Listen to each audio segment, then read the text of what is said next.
Do you like chocolate? Then we have a place for you.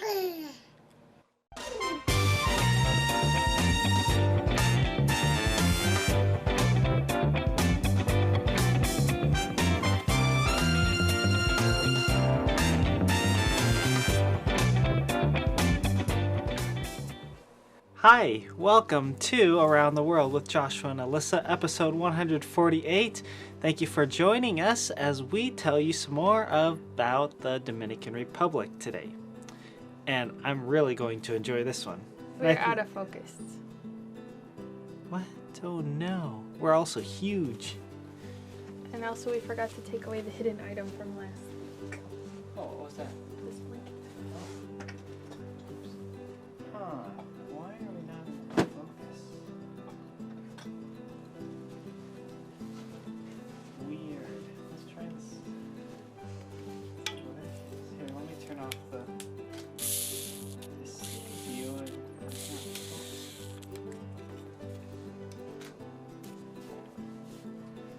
oh, there we go. Now it is.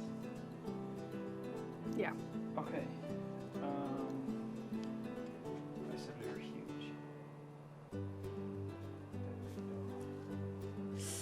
And we're chilly. Okay. Okay, don't be sketchy. Shockingly chilly. Okay.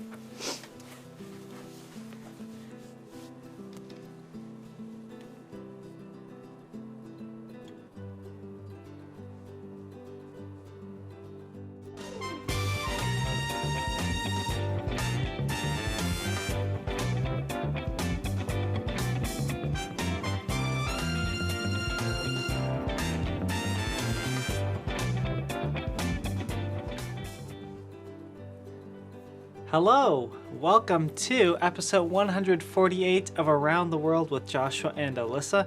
We are going to take you back to the Dominican Republic today and show you something that we really like. Really tasty. Oh yeah. And that is cacao. Cacao is a place that's all about chocolate. And if you know where chocolate comes from, you understand the name because it comes from the cacao bean. Or cacao fruit. And then there's seeds and pods inside that we call the beans, but anyway, that's where chocolate comes from. So if you look in this picture, this is in the store at Cacao. There is a smiling giant cacao on top. Yes, that is what a cacao fruit looks like before anything is done to it. So when it's growing on the tree, it's huge. I didn't know that they were such big things before. But anyway, here at the Cacao Experience, they show you how they go from that to the finished product. So of course, they have all these different items you can buy, all these different chocolate bars. But before you can get to the chocolate bar, you have to go out to the fields to get the fruit. And so they have this whole like walk-through tour thing with videos and interactive things, even samples. You can taste the fruit before it's processed.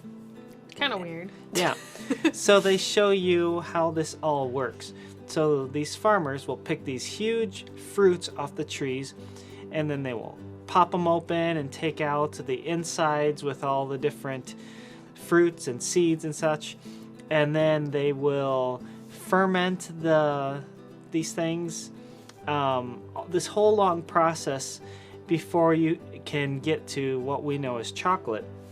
And it's very bitter without the sugar, and so when you add the sugar, that's what makes it the sweet chocolate that we know today. This is one of the rooms where they have these diagrams that show you what they do. I don't have a picture of the first room where we like taste tested the fruit, but it was, if you can imagine, a handful of like snot. That's gross. That's what it was? Well, is that texture? Yeah. And it's that color. Yeah, but it sounds terrible. But it tastes like a fruit. It's a little, it reminds me of a Peruvian fruit that I had, but that doesn't help the general populace. That doesn't help you guys unless you've been to Peru. But it's just a little bit slimy, and then the seed is in the middle. And it's white, so it looks like... Let's not think about that part. Okay, anyway. Okay, moving on. So then you go to this room where they show you, talk about the fermenting process. And that little box at the bottom is telling you how they dry it with this special kind of wood and all this stuff. Mm-hmm. And then the best room is this last one because they have all these little chocolate boats. And on the left-hand side is the chocolate that's like 40% something cocoa and rest sugar. And then as you go progressively right in this picture, you get to like the 93% cocoa. Which was so good. But all of them were good. And there wasn't a limit, so I just kept grabbing more and more chocolate. And then as people were leaving the room, I literally grabbed like 2 handfuls of chocolate, and I gave some to baby Jaden, and I ate some as quick as I could because it was tasty, free chocolate. It was really yummy. Free as in we paid for the experience, but once we were in this room, you could eat as many samples as you wanted, so I did. And I loved it, and baby Jaden loved it. Such a mess. So if we go back to the Dominican Republic, we're going to do the cacao experience again. It was just for baby Jane. Definitely worth it. And then this room, it looks like it's outdoors, and it is. It's this glass room, open on the sides, but inside it's really cool, like because it's hot outside, but inside the air conditioning is great. And that is because inside this room, you can make your own chocolate bars. So they have this chocolate that's churning in these big vats, and I just wanted to stick my hand in there. And they will pour this chocolate into cups, and then you get to pour it into a mold and make your own chocolate bar. When you're in there, you have to wear this hairnet, and so there we are with our cute little hairnets.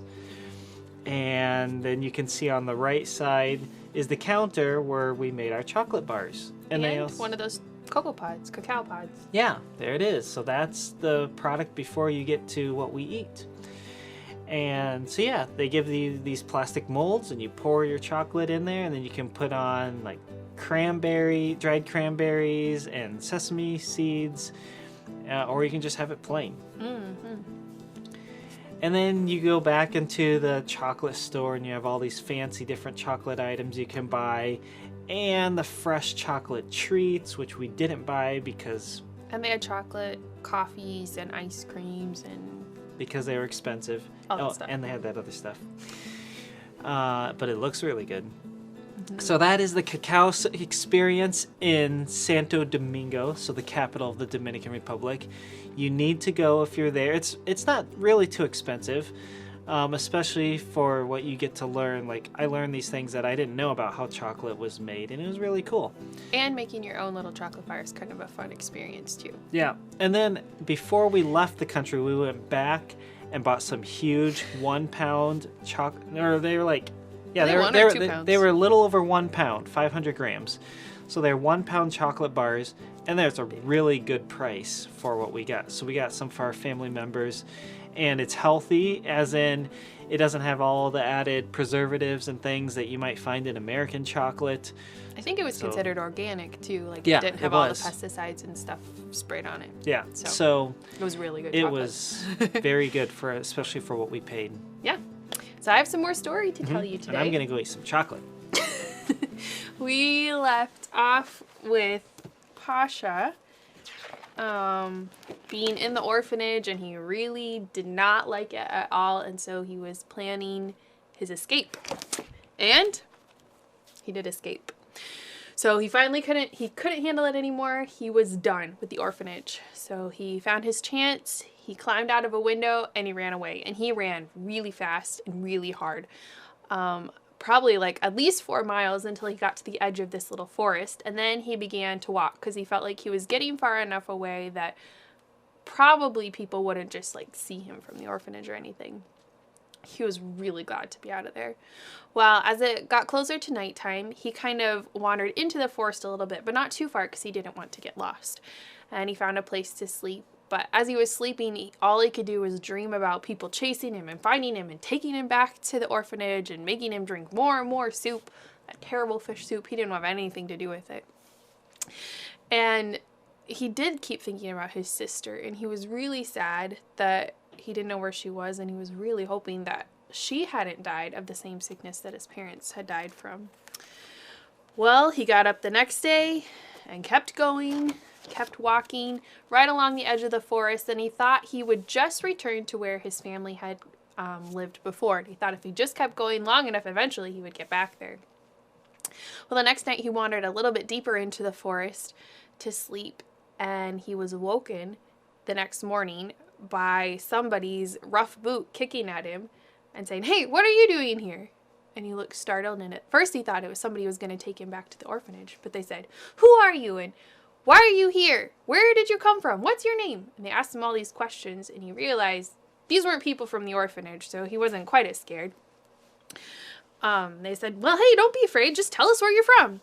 So he told them what had happened to him the last few days, and these men said, "You know, somehow you made it through all of this, and you didn't die yet, so maybe you'll make something of yourself. Why don't you come with us?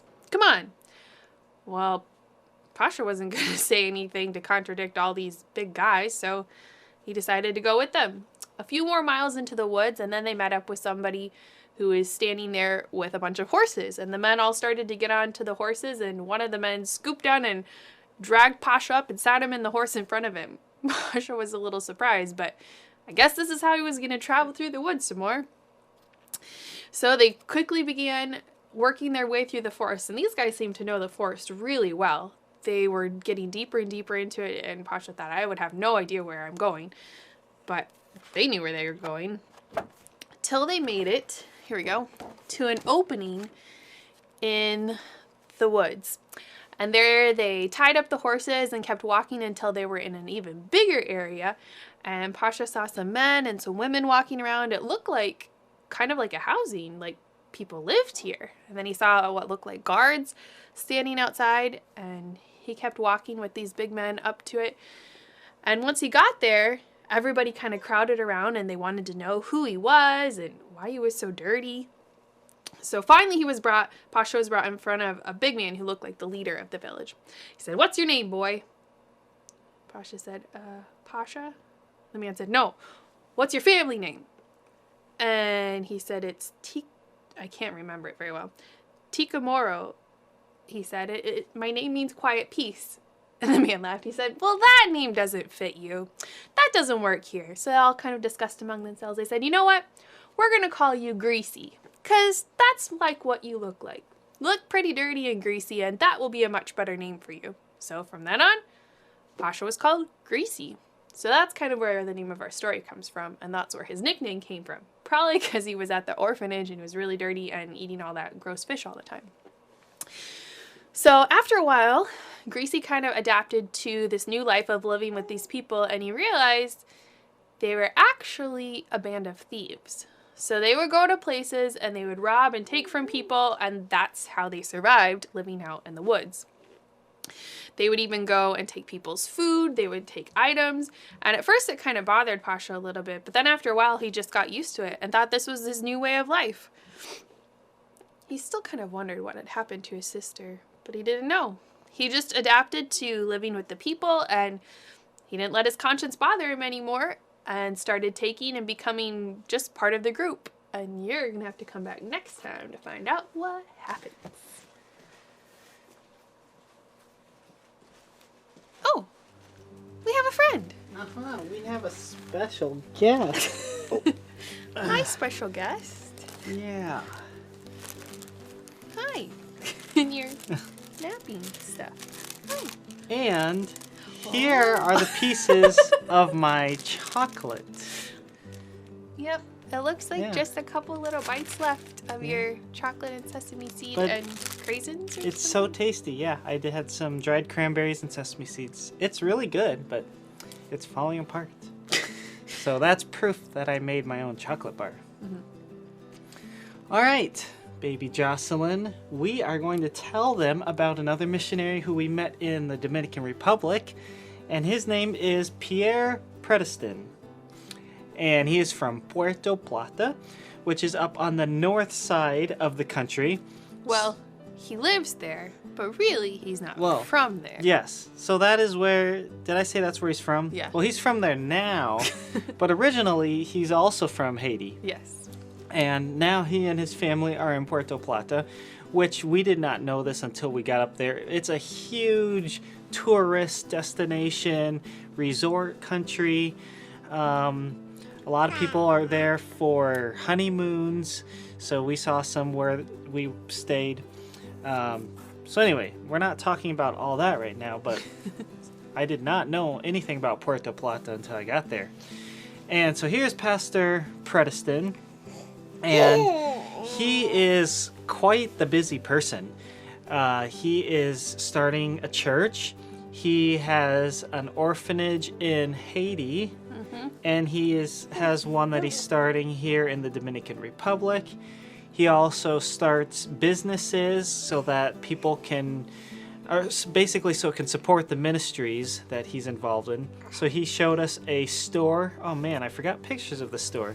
But there's a store, like one of those little grocery places where you can go in town. So that helps support the ministry. He has a like internet cafe nearby that store, and he has all these people who are running it. And we're also going to show you a farm in a little bit that he has. This is the property where he wants to build a church building. He's had this for a few years, and right now it's full of bushes and trees and such. Here's a picture of us as we are walking through, and he's telling us about it. But he has a lot of dreams, but I mean, he's already accomplished so much, it's hard to believe he wouldn't be able to do all the things he still wants to do. One thing we noticed about him as we spent the day is he's always smiling, whether he's talking, whether he's talking about what God is doing there, or he's listening to you, or he's answering your questions. Everything he does with this huge smile. So he was really fun to take pictures of, because he was always such a happy guy. So this property is where they want to build their church building. Then we went out to the farm, and that required driving on some roads that you really won't normally find in the U.S. This is not the worst part of the road that we were on. This just looks like a gravel road with some potholes, and it was. But there were also some places, there were two places where the water puddle, if you want to call it that, was very long, and we stopped because we weren't sure we could make it through, especially in our little car. So I would back up, and I would put it in first gear, and then I would go as fast as I could through that thing, and we made it through without drowning the engine. But it was a little scary. And then we had to take his pickup truck for the last bit. Yeah, because so we had to go over a river. We had to stop in one place. Yeah, we had to drive through a river. And so we got in his pickup truck in the back, and we rode through up the mountain, because that was not something we could do with our car. No. But once we got up there, we took out the drone, and this picture that you can see, basically everything in that picture is their property, one side of it. So this bottom portion of the picture is banana plants. So many banana plants. 33,000 banana plants, I think, that they planted in like the last year. And by next year, they should have fruit on all of these plants. And so there's thousands and thousands of banana plants. Here's a picture from the ground as you're looking at all of these. And it was just amazing to walk through and see what they have done. And they have this really cool watering system even for them, with a generator and this whole plan to like take care of all of these plants, which is incredible considering how many plants it is in the area that it is kind of all by itself out here. Yeah. And then someone asked, well, how are you going to sell these? And he said, well, once the bananas are ready, people will just come and buy them. They'll bring their big trucks and load them up. Yeah, so that was concerning to a few people, like, you haven't even advertised or anything, but he said, no, people know about it, so once these are ready for harvest, people are going to be lining up to come up here and take away loads of bananas. So that is their plan for all of these bananas. This is the other side of the property where they have this greenhouse, And they have all these rows of plants, tomatoes, lettuce, all sorts of things that they're growing there that will be ready to harvest. They built that building there that stores all of their seeds and fertilizers and such. And tools and stuff. Yep, here's a picture from the ground of that field, and here's a picture underneath that shelter with all these different things that they have to plant and grow their different plants. And then Pastor Predesen is just talking about how this will support all these ministries and these churches and church people and the orphanages, and it was so much. Mm-hmm. I asked him, I said, so how do you get so much done in a day? Or what does your average day look like? He didn't really answer my question, except to say that he has people in charge of different things, and so somehow it all gets done. Here's a picture that Alyssa took down there in the banana plants as he's talking about that plan for all of that fruit. Always smiling. And then one of the workers up there took Jaden and brought him over so he could see the horse. And Jaden loved that. He was so happy. He let him sit on it, and then he let him pet it. And so that was probably the highlight of Jaden's day. He wasn't really having a good day. I think he was tired. But he loved the horse. Yep. So that's Pastor Predesen in Puerto Plata. And you can pray for them and all of these ministries that they are involved in. And just that God would give them success, that he would give them good workers and diligence as they are doing all these things. It's just so cool to see what they've already accomplished and to hear what they plan to do in the future. Yep, he has lots of big dreams. So that's really cool to see how God can use somebody with big dreams like that, and a crazy story even how he got to the Dominican Republic and all of that. But yep. Make sure you come back next week and hear more story, hear about somebody else, some other ministry, and see another place in the Dominican Republic. Yep. We'll see you then. Bye. Bye.